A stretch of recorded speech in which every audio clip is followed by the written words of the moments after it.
আপনারা দেখছেন এক হাদি শরীফ উসমান বিন হাদি, সাইজে মাত্র 5 ফুট 2 ইঞ্চি ছিল, কিন্তু সে যখন কথা বলতো মনে হইতো অগ্নি স্ফুলিঙ্গ চতুর্দিক দিয়ে বের হচ্ছে। ঠিক কিনা কর? 32 বছরের এক শরীফ উসমান বিন হাদি চলে গেছেন বাংলাদেশ থেকে। এদেশের স্মরণীয় যতগুলা জানাজা হয়েছে তার মধ্যে হাদির জানাজা অনন্য এক জানাজা। সাধারণ একটা পরিবার থেকে উঠে আসা হাদি শুধু সত্যের পক্ষে উচ্চারণের কারণে আল্লাহ তারে দামি বানায় দিয়েছে। ঠিক কিনা বলে?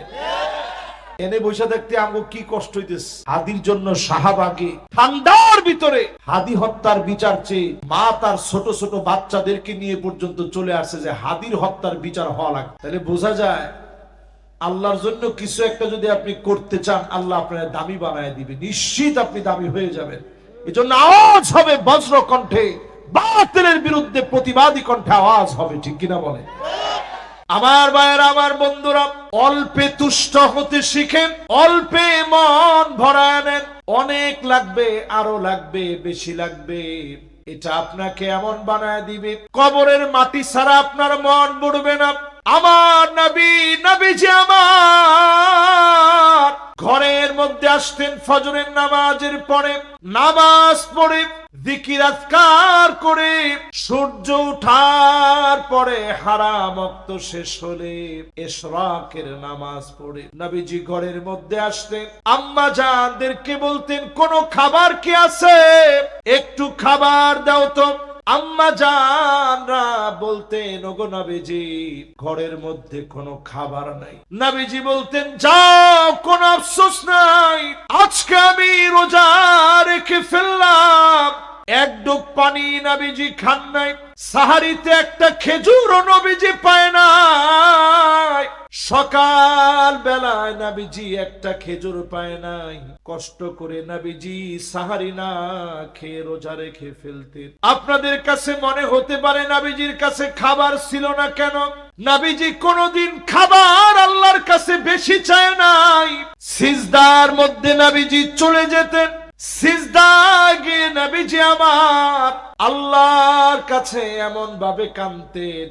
আম্মা জান আয়েশা সিদ্দিকা রাদিয়াল্লাহু তাআলা আনহা বলেন, আজিজুন কাজিজিল মিরজাল, ফুটন্ত পানিগুলা টকবক টকবক করে যেভাবে ফুটে, আল্লাহ নবীর ভিতর থেকে টকবক করে কান্নার আওয়াজ গুলা বের হতো।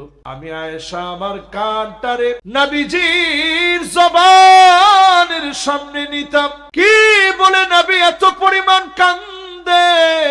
আমি যখন আমার কানটারে নবীজির জবানের সামনে নিতাম, আমি শুনতাম অন্য কোনো কিছু বলে নবীজি কান্দে না।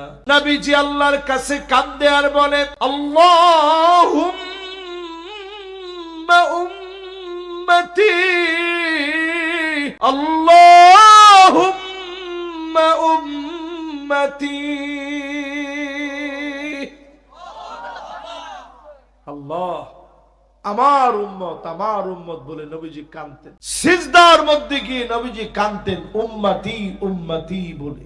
শুধু তাই না, নবীজি পুলসিরাতের কিনারায় দাঁড়ায় থাকবে।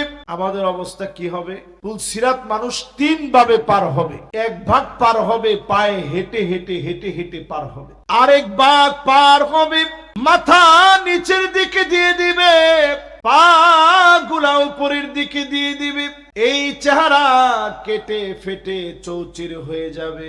আর আরেক গ্রুপকে আল্লাহ পাক জান্নাতি আরোহণের ভিতরে চড়ায় দিবেন। তারা যখন পুলসিরাত পার হতে নিবে, নিচ থেকে জাহান্নাম একটা ডাক দিয়ে বলবে, জুসিয়া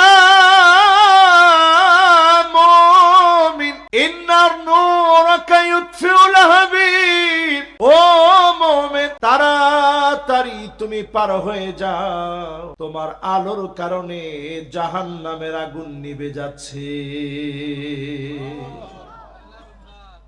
এই হচ্ছে মুমিনের অবস্থা।